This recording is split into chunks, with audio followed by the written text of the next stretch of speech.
Kaixo, ongietorriak Aiaraldea komunikabidearen emisio honetara. Kasu honetan, gaur erabaki dugu prime time ordutegira pasatzea, ez? Zera gaueko ordutegi honetan, jendeak denbora izango duelakoan. Eta, laudioko gonbidatu bat daukago, Patxi Turregi, eta Patxik liburu berria plazaratu du, argitaratu du, hemen daukago ikusgai, estuarioa. Eta, azalduko diguzu apur bat zeri buruzkoa den zure azkenengo lana? Bai, estuarioa du izena. Estuario da nire itsas giroko trilogiaren azken alea, azken atala. Lehenengo Haize kontra argitaratu zen 1986an. Gero etorri zen Hurbiren artean, orain dela 3 urte argitaratu zena, eta hauze duzue azkena, estuario. Lehenengo liburu honetan, batez ere agertzen ziren historioak ziren 70ekoak eta 80eko historioak batez ere. Eta bigarren honetan egin nuen atzera denboran 20. mendeko bigarren hamarkadara. Lehen mundu gerrako garaira zuzen ere. Eta 3. honetan, apur bat egin dudana izan da, atzera eta aurrera ibili, denboran, aurreko bietan ziren denbora tarteak betez. Eta orduan, mugitu naiz, 36ko gerraren garaitik gaur egungo historietara. Eta aipatu duzu, ez? Nolabait 3 liburuen ardatza da itsasoa. Itsasoa, Kantauri itsasoa, Ibaizabal, Itsasadarra. Zera, nolabait sentitu duzu, ez?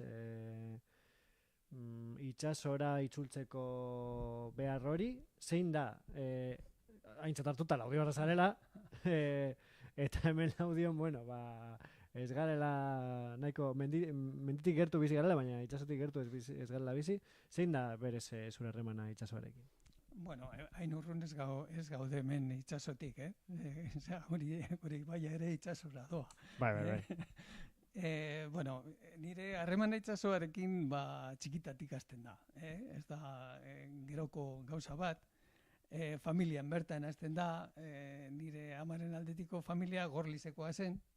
Eta orduan, nire aitite bazen itsasgizona, maiordomoa izan zen, eta bera urte bizitza osoan ibili zen itsasoan.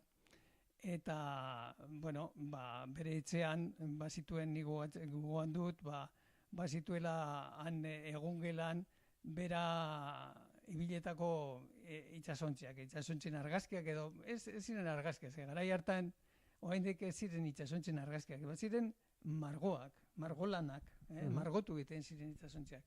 Eta bere etxean, bizitaren bat, edo etortzen zenean, askotan, entzuten dituen itsasoko historioak, kontrabandoak, naufragioak, eta olako pasadizoak, eta baita nire amamaren aldetik ere, nire amaba askotan joaten zen bere senarrarekin itsasora. Eta bera, Europa osotik ibilia zen, portuz portu, joaten zen Napolira, Genoara, Txipitabekiara, eta Inglaterra aldera ere askotan joaten ziren, Liverpoolera, Barridokera, Londresera, olako lekuetara, bai? Eta, historio asko eta asko entzuten dituen. Eta gero, pizkate handitzean, horre, gogoan dut ni beti ibili naiz itsasadarren inguruan, hor, bi trenbide ditugu, bai?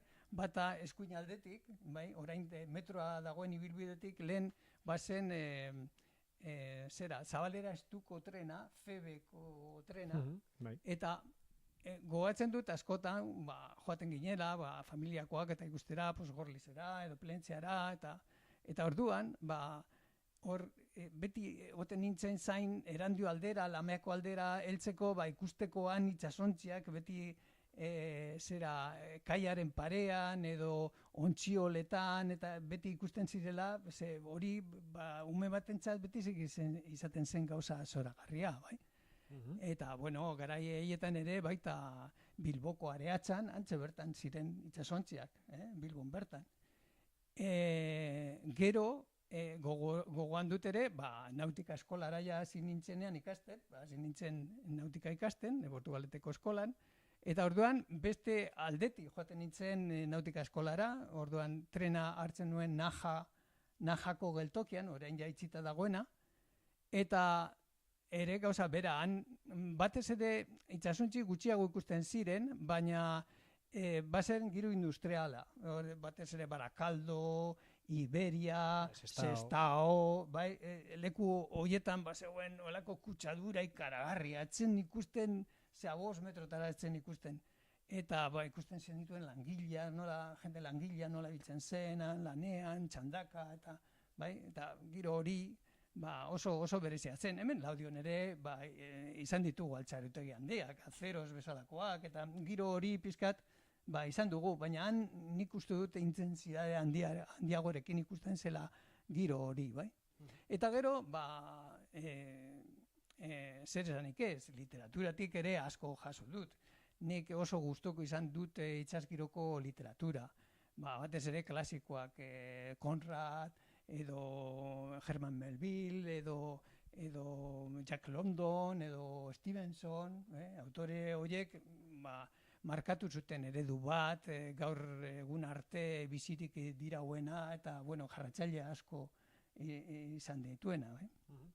Eta, aipatu duzu, zera, liburuan nolabait, bete duzula hutsune bat, trilogia honetan zegoen hutsune bat, eta hutsune horretan aipatzen dituzun, edo, behintzat, iradokitzen diren gertakari batzuk, zuk bete-betean bizi izan zenituen, Ontziolen, zera, gainbehera, zeuden garai horretan lanean industria edo, lan eremu horretan, ez dakit zein neurrian autobiografikoa den parte hori edo giro hori, edo zure oroimenetik atera dituzun pasarteak, nola egin duzu hori?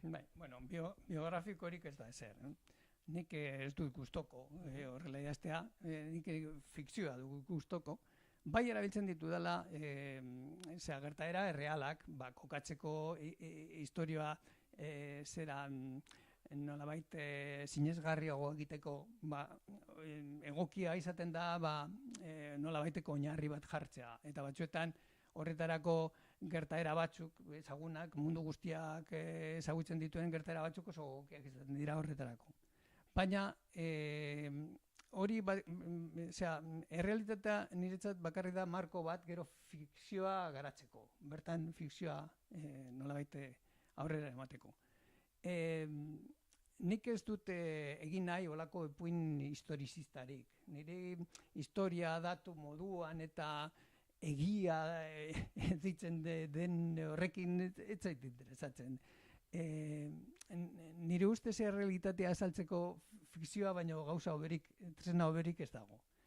Orduan, datu pilaketa eta datu objektiboen pilaketa alferrikakoa da. Ez badago unkitzen zaituen zerbait. Historietan beti egon behar da unkitzen duen zeo zer. Eta horretarako fikzioa oso egokia da. Historia edo historizista edo historizismoa baino egokiagoa da. Eta, erretiro hartu zenuenean, aipatu zenuen ez, zure asmoa zela berriro literaturara itzultzea, indar osoz, eta, ematen du horretan zaudela, ez? 3 urtetan, atera dituzu 2 liburu, alde batetik elkarrekin Urbiren artean argitaratutakoa duela 3 urte, eta orain estuarioa, eta gainera, biak daude gazteleraz argitaratutak ere, eta zuk nolabait hor lan egin duzu itzulpen horietan ere. Zer daukaz orain Tintontzian, edo Labean, edo bazaude zeo zer pentsatzen, edo agian beste esparru batera egin nahi duzu salto, beste genero batera, edo ez dakit zein, ze puntuan zauden orain? Bai, bueno, esaten duzunez, bai, orain denbora gehiago daukat, eta buru belarri ari naiz idazten eta irakurtzen, eta, bueno, gustoko ditudan kontuetan. Eta orain, esan duzun moduan, ba, ja, trilogia bukatuta, niretzat hau izan da, ba, urte luzetako kontu bat, arnaz luzeko proiektu bat izan da, eta, bueno, honekin, momentuz, bukatu etxaten ematen du trilogia, eta orain ja, hasia naiz, ja, bueno, liburu ipuin bilduma berri batekin, ja, ipuinak izango dira garaikideak, garoguga dira, eta pizkat, bueno, lehengo aurreko liburu baten estilora pasako naiz berriro, dioramak liburuan erabiltzen dituen pizkat kontakizun laburragoak, baina gaurkotasunez egindakoak, eta pizkat garaiari eta zera lurrari egokituak. Bai? Bueno, epatzen duzu, ipuinak lantzen dituzula, gehien bat. Nola etortzen zaizkizu ideia? Dinotza, aipatu duzu trilogiak, dauka ardatz argia dela itsasoa. Ez dakite adibidez. Bueno, badu itsasoa, badu itsasadarra, eta badu industria giroa edo, biru ardatz horiek ditu trilogia. Eta gero, trilogia badu 100 urtetan zehar ere zera garatzen dela. Orduan da, gure azken 100 urtetako historia, nola bait. Batez ere kokatua Bilboko itsasadarra inguru horretan. Bai, nire galdera da, gehiago, nola sortzen dituzu ze? 3 urte, baino ez daude, bien artean. Adibidez, bi urbiren artean, idaztean, agertu zitzaizkizun, gerora garatu dituzun ipuinak, eta, bueno, nolabait baztertu zenituen gero berriro hartzeko, edo zeo zer kontzienteagoa edo arrazionalagoa da, esan duzula, bueno, ba, orain saiatuko naiz gauza, historiak sortzen garai honetakoak, eta beste batzuk landuko ditut aurrerago, nola da prozesu hori? Bueno, prozesua konplexua da. Ze batzutan, gauza bada pentsatzea razionalki, ba, ipuin bat kokatuko duzula garai batean edo bestean, hori pentsatu alduzu kanpotik, baina gero ipuin hori garatzeko behar duzu txinparta bat, behar duzu ernamuin bat, behar duzu ideia edo irudi bat, edo abiapuntu bat behar da. Eta batzuetan, bueno, nik ez daukat olako sistema automatikorik ipuinak idazteko. Badaude autore batzuk nahiko automatismo bati jarritzen diotena badaude, baina nik beti, bueno, musen kontu usten dut hori. Musen menpe zaude. Musen menpe. Eta batzuetan, badaukazu hasiera, baina ez daukazu amaiera. Beste batzuetan amaiera eta hasiera duzu, hori da ideala egiteko ipuin bat. Baina, bueno, bestetan bakarrik daukazu hasierako ideia bat, gauza xume bat, eta horrekin basoaz aurrera, poliki-poliki, eta horiek izaten idea politenak idazteko, ze momentu batean igual etxita zaude, zaizulako bururatzen ezer, baina zerbait bururatzen zaizunean, eta ikusten duzu badoala, zera, asmatu duzun koska horri eskerdia historia badoala horrera, eta hori izaten dira politenak, idazteko. Bueno, aipatu duzu etxipena, aipatu duzu polita dela ez, nolabait bidea topatzea, eta, bueno, agian askorentzat, zera, literatura, saletaz, bueno, gehien bat euskal literatura, herri alde txikia izanik, ez da inoiz Pola Auster bat egongo Euskal Herrian, Pola Austerrek idazten duelako planeta erdirako Euskal Herrian, herrialde txiki baterako idazten duzun neinean. Bueno, agian jende askorentzat literatura da saletasun bat edo garantzi gutxiko ariketa, baina zure kasuan gogoratzen dut duela 3 urte egin genuenean elkarrizketa aipatu zen ni dela, krisialdi larria izan zenuela ez dakit literaturaren ondorioz, baina bai literaturari lotuta, ez? Depresio bat, bueno, eta nolabait, erabaki behar izan zenuela literatura baztertzea. Gustatuko litzaidake jakitea horren guztiaren, ez dakit nondik norakoak, edo apur bat, hobeto azaltzea, ze gogoratzen dut hor, ez nizula bere garaian galdetu, bueno, beste gauza batzuei buruz ari ginelako hitz egiten, baina bai geratu zitzaidala hor arantza hori nolabait kentzeko eta argitzeko. Ez dakite azaldu nahi duzun, edo, bueno, gauza, agian ez da oso gauza harina azaltzeko, baina nik uste interesgarria dela. Bai, gauza harina da eta pasatua da, eta espero dut berriro ez gertatzea. Ze batez ere kontua izan zen denbora kudeaketa bat. Bai. Orduan, enuen denbora nahikorik uztartzeko nire lana eta nire zaletasuna. Hori izan zen arazoaren muina. Orduan, garai hartan euskaltegian bilen, irakasle nintzen, zuzendarian nintzen, ordu asko sartzen dituen lanean, eta nuen astirik gero, sartzeko nire zaletasunean. Eta horrek sortzen zidan desoreka handi bat. Eta momentu batean, utzi behar izan nuen bazter batean, ipuingintza. Hori izan zen gertatu zitzaidana. Eta gero, ikusten duzunez, orain ja denbora libre gehiago dudala, ez dakat inongo problemarik jarretzeko idazten, eta, erritmonean. Baina gogoratzen dute, aipatu zen idala, agian sartzen zinela, ezin zinela liburu dendetan sartzen, ez? Nolabait ezin egona sortzen zizula horrek sartzea, eta ez dakite irakurtzeko tarterik ez zenuelako, edo idazteko tarterik ez zenuelako, edo harreman hori literaturarekin etenda zegoelako. Bai, gogorra izan zen, alde horretatik, bai, claro, nik erabaki nuen idaztea, eta horrek sortzen zidan ezin egona, eta ezin irakurria, eta sartzen nintzen liburuen batean, eta tristatu egiten nintzen, niretzat liburuen batean sartzea beti da plazera, bai, gaur egun, joaten naiz, edo zein liburuen dara, eta han pasako nuke goiz osoa, eta erosiko nituzke liburu pila bat. Baina, garai horretan, oso txarto pasa nuen, egia zen.